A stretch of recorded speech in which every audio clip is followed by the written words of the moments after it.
But so there's one other trailer I wanted to talk about, and this is going to lead into a whole other conversation.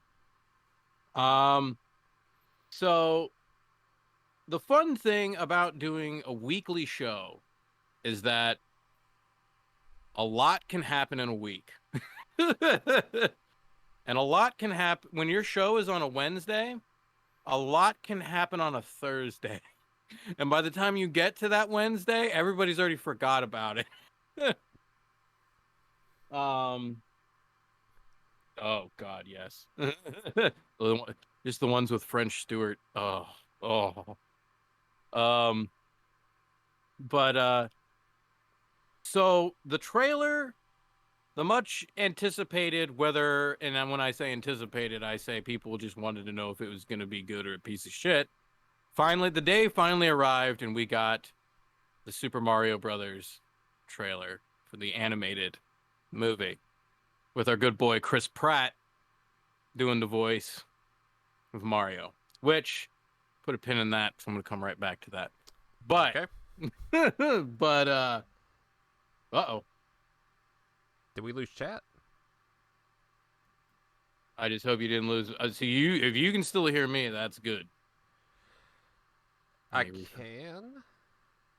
because my internet was acting funky earlier, but And I'm still getting buys over here. there we go. It's back. Okay. Sorry. No, now it's down again. Welcome back. All right, there we go. Sorry. Welcome back. The chat room was looking weird. But as long as everybody's there and as long as everything is good, we're good. That All was right. that was particularly odd. Like I said, as long as it wasn't me, I'm happy. But anyway, so I I kind of have been having a lot of negative feelings towards Nintendo lately, but that's just a personal thing, and I'm not going to get into that because that's a whole nother topic, and that's not what I'm here to talk about. This Mario movie, however, was not associated with any of those feelings. I could care less about this movie. I knew that this was going to be an inevitability somewhere down the line. It's just too iconic of a character. It's made for animation. Like it was bound to happen. Um I just the only thing I'm like, does it look cool? If it does, I'll watch it. If not, like, I mean, I hear those Sonic movies are good. I haven't fucking seen them. I'd like to, not avoiding them. It's just they're not high on my to-do list. Fair enough. um, but the trailer came out, and I was actually surprised. I'm like, this isn't half bad. The animation looks fucking great. I liked everything I saw. The fucking penguins were hilarious. Um, I liked the way that the Mushroom Kingdom kind of looked, like the outer area that you see briefly. Uh, but of course, nobody's really fucking upset or bitching about the way it looked. They all seem to be kind of focusing in on one point, and that's our boy Chris Pratt doing the voice of Mario. And I had some thoughts on this initially when he was first cast as this, but they weren't really like I didn't care. Like I'm like, of course. Like to me, I'm like, I mean, would it have been my choice? Absolutely not. Like, I mean, and again, I'm not hating on Chris Pratt. A lot of people hate on fucking Chris Pratt. I don't fucking hate on him. In fact, we've actually suggested that he do a couple of things. Actually, quite frequently he comes up as our suggestion. Oddly And enough, both of our suggestions usually at the same time. yeah. Yeah. Um, but so I think he gets a lot more hate than he deserves. Because like I said, he didn't fucking make the movie. He just fucking filled out an application. You know what I mean? He's not the company. He's the acting equivalent of Rob Zombie and Eli Roth. Yeah. Now, uh, like I said, when I first heard of this, uh, I was just like, of course, that's just what movies do. And I went on about my day. I didn't think anything of it. Now the trailer comes out, right? And then the whole argument comes up again, and everybody's bitching, everybody's throwing the hate and whatnot. And I'm going through the Twitters, and I stumble upon one, and it actually made me really rethink the situation. And again, I'm not throwing hate at Chris Pratt, but I stumbled upon Miss Tara Strong's Twitter. Uh, very famous voice actress. She's done so many fucking things. Most notably, she's the voice of Harley Quinn on the animated Batman series. Uh, so the whole reason Harley Quinn is even fucking popular is because of this woman, in my opinion. I honestly think, I mean, I don't think Harley Quinn even existed until the show, if I'm not mistaken. She was made for the show, yeah. Yeah. Um, but now she was very much against this, but she made it a point to say that she's not against Chris Pratt. You know, she has nothing against him. I mean, she's like, it's not his fault. But, you know, for those of us in the know, there's obviously a guy, and I fucking wrote down his name. Where is it? Fucking Charles Martinet, if I'm pronouncing that last name correctly. But he's the famous "It's a me, Mario." Like that's him, you know. And her sentiment was people like her and people like him, they spend their entire career making this character, like, you know, being this character, celebrating this character, making sure that everybody knows about this character. Hollywood shows up and it's like, we're gonna make that character a movie, and you're like, great, and then they're like, but not with you, you know. And it's like, because when the trailer dropped, she posted it should have been Charles. And it was, and then later she made a thing and she posted a picture of her with him. Yeah. Now, as far as I know, he does have a role in the movie. I think it's a cameo of some sort, like a voice cameo. But it was like, I started thinking, like, really, what is the appeal of having a famous live action celebrity do a cartoon voice? Like, I understand there's the, like, for lack of a better way of explaining it, like brand recognition. You know, you get your actor actress recognition. So like, you know, like there are people like, oh, I absolutely love Brad Pitt. I'll see anything that Brad Pitt fucking does, even if it's a car. He's the voice of that horse. I don't even know what this is, but he does. Like, that doesn't even seem to make sense to me. I'm like, you're not even watching them act. And I mean, because voice acting and regular acting, or visually acting, I want to say regular acting, but they're two different beasts that require different skills. Mm-hmm. And some, not all. I know Jack Black is Bowser, and he's done tons of voice, Kung Fu Panda. You know, he's got some credits under his belt. I think some of these people, I think Chris Pratt's done one or two animated movies before this. His name is too big to have not done at least one or two before this. I just can't think of what they would be right now. I can't either. I'm trying to, and I'm failing miserably. So, but some of these people, I believe, don't have any. Like, they've never done any voice acting before. And again, that's not me being mad at them or throwing shade at them or being, you know what I mean? Like, it's like, but it's like, I'm trying to think of a situation where it's like, I mean, I'm trying to think of something if we were a kid, right? Like, I'm trying to put myself in the role of if I was a kid and I had this particular Mario voice in my head and I got to the movie and it was a different voice. Like, I know that I would feel weird about it. I don't think that I would care because I'm also just a dumb kid, but I would notice that shit. You know what I mean? Like, and it would be weird. You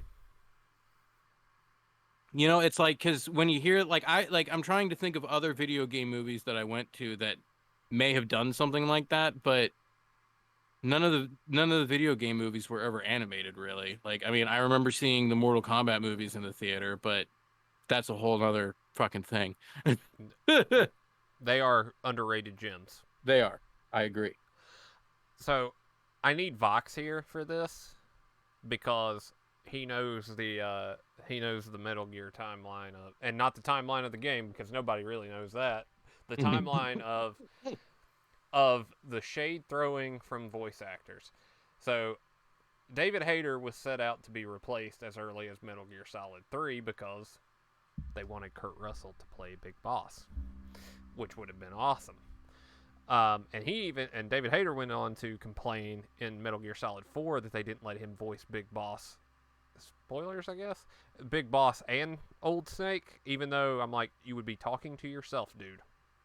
And what eventually happened is he gets replaced by Kiefer Sutherland in Metal Gear Solid 5, and everybody flips shit because they're like, they just did it for an actor, even though he does a pretty good job. But there's a business reason behind it as well.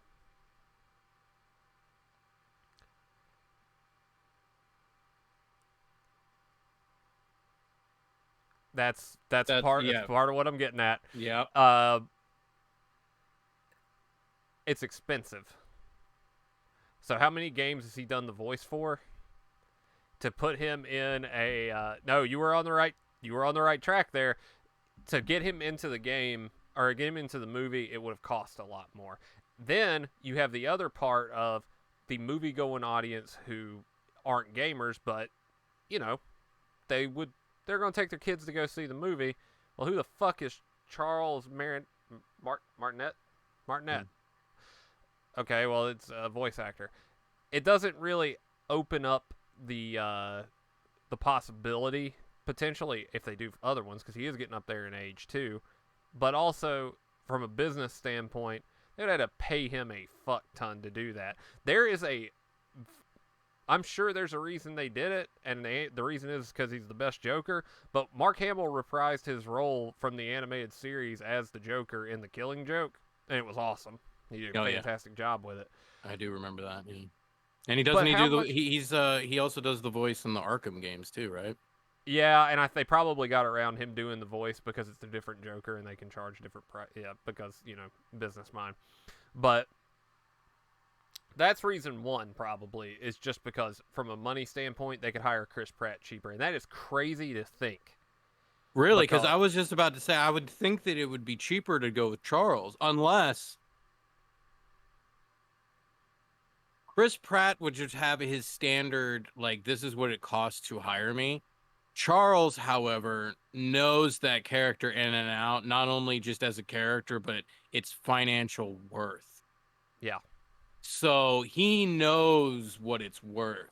So you're right. Now that you put it in that perspective, you're right. They could it'd be easier to talk down Pratt in price than Charles. But because to go back to the Snake thing, they hired Kiefer Sutherland cheaper than they could have hired David Hayter for. Most people don't even know who the fuck David Hayter is. Mm-hmm. He wrote Watchmen, by the way, and two of the best X-Men movies. But on the second part of that, what Lucy was getting at, yeah, if Chris Pratt tried to imitate the voice, it would be the Sonic thing all over again. Even worse if it because then you got. I mean, I'm not going to sit here and to presume to know Chris Pratt's nationality or anything like that, but I don't believe he's predominantly Italian. I don't. So him doing that now, being devil's advocate, because I did hear somebody bring this up in argument, and we won't truly know because we're never going to get this version of the movie, but it is an interesting point. The Snyder Cut. Let's say that they didn't even go the route of Chris Pratt and they did do Charles and all that stuff.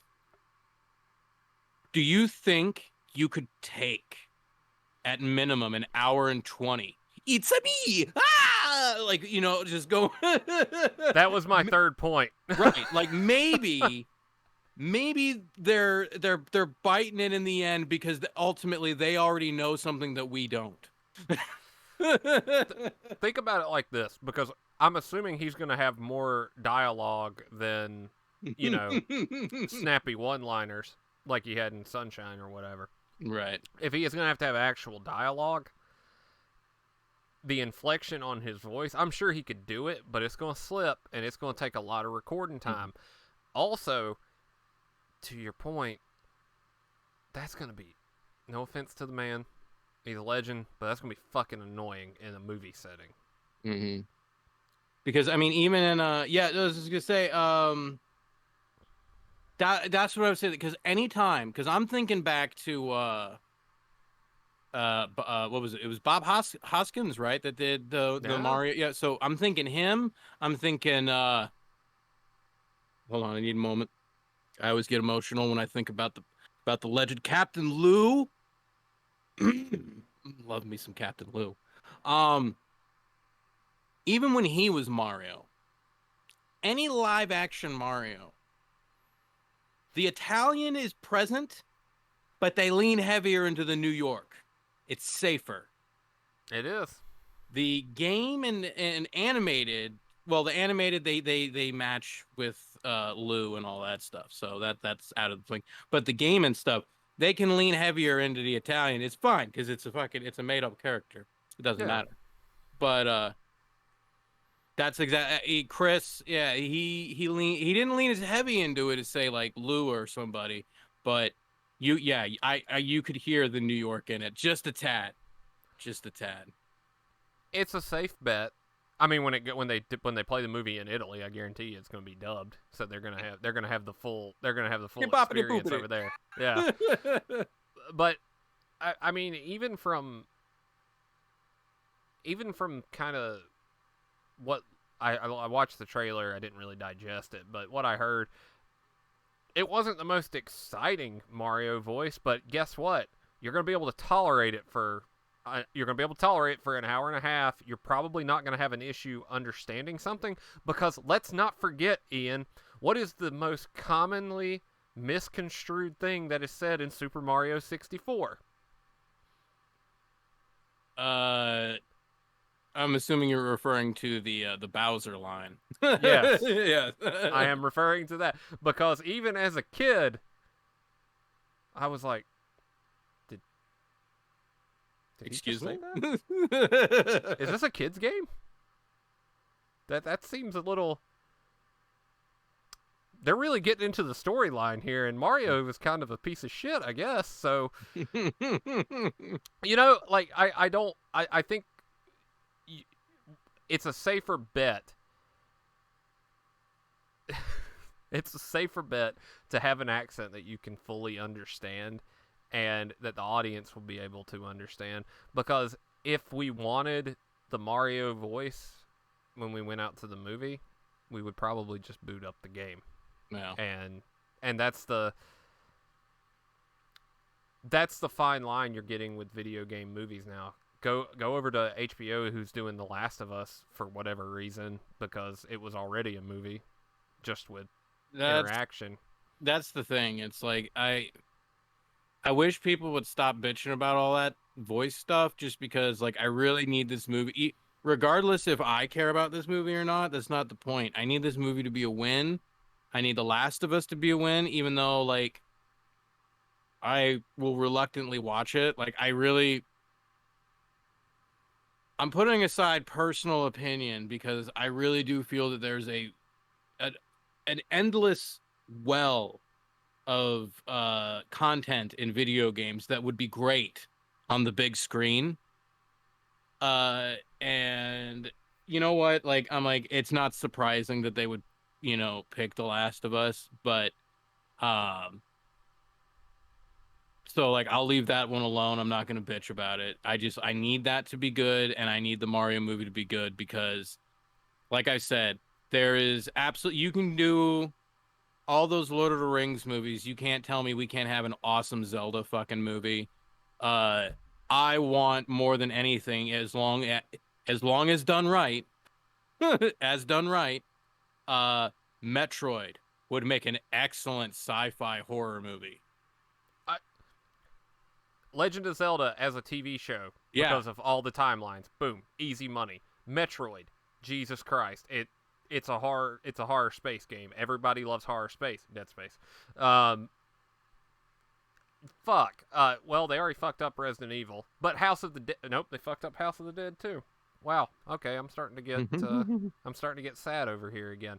But point being, there's an untapped well of stuff, like you said, and they are.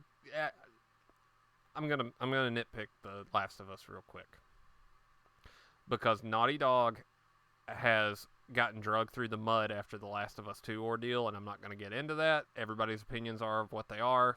I do think they've kind of failed in the story department a couple of ways there. That's it. Not going to do it.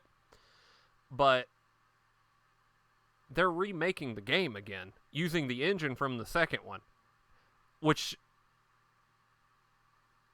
is literally, it's the Grand Theft Auto 5 thing. Your kids grew up on Grand Theft Auto 5 on PS3, or you grew up with it on PS3, and your great-grandchildren are going to grow up with it on PlayStation 6.